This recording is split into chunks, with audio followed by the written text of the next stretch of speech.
guys! Hello. So today we have here lumpiang toge. Yeah, lumpiang toge. It's so yummy and it's so oily. This is our ulam because as you all know, we don't have the proper ulam today. So we have here lumpia only. It's so yummy. We made it ourselves. Let's try it.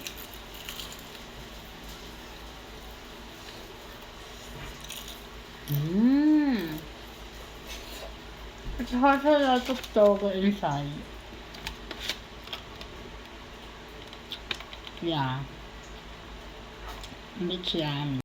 And now let's try it with that puti. Suka! Ayan, nadagdagan na naman siya. This one.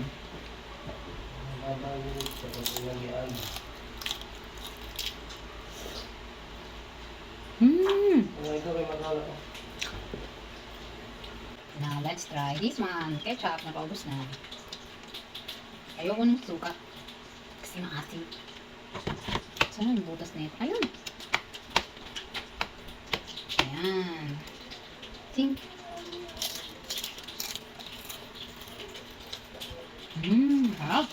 Harap.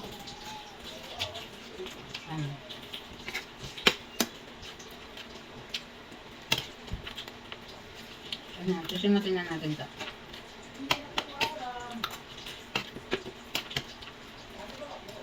Ayan, kain na tayo ng kanin.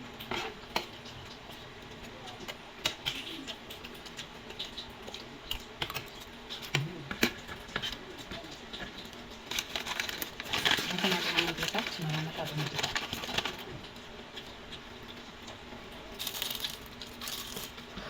Ang init!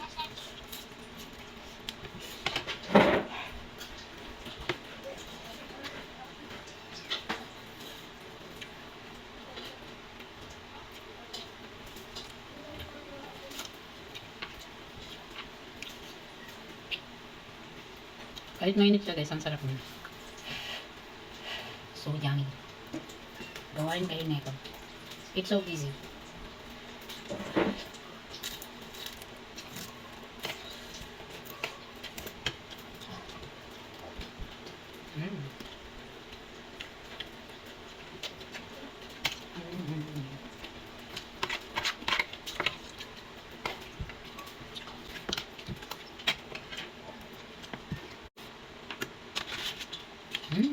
Medyo manis na suno. Sausaw natin. Kunti natin sausawan.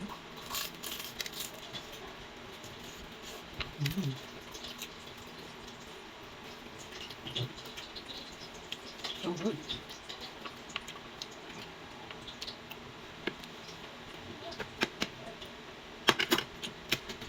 Ito lang tayo. So ito yung mga ulam namin.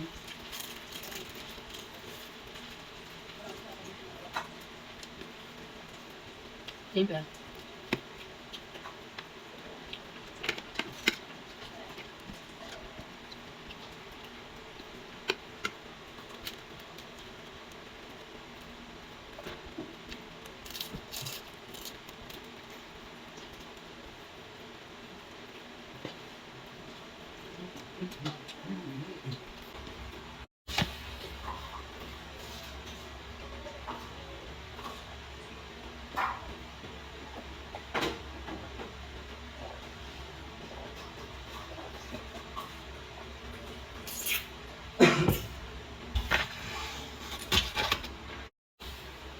Dahil wala na tayong susawan, dito na tayo sasaw-saw sa ating suka. Yan, konti lang.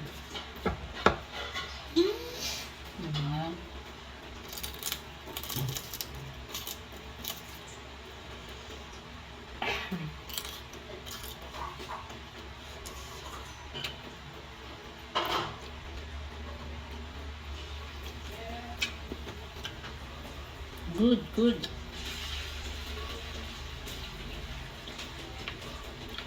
Pero mas maganda kung medyo may asin.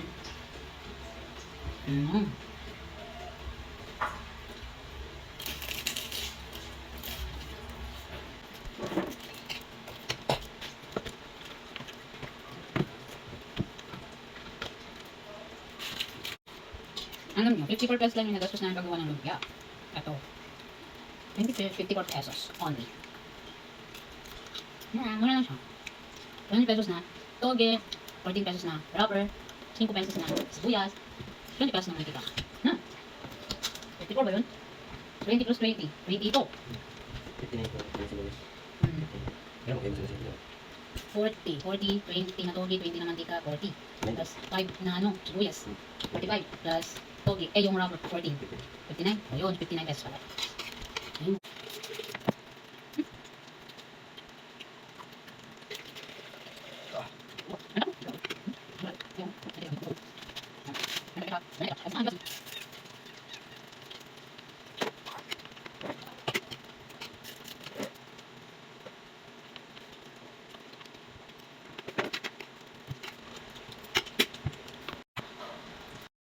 Ayan, tapos na. Kumain. Bye-bye. Bye-bye. Bye-bye. Babush. Ubus na. Isa na lang natira. Yun lang. Bye-bye.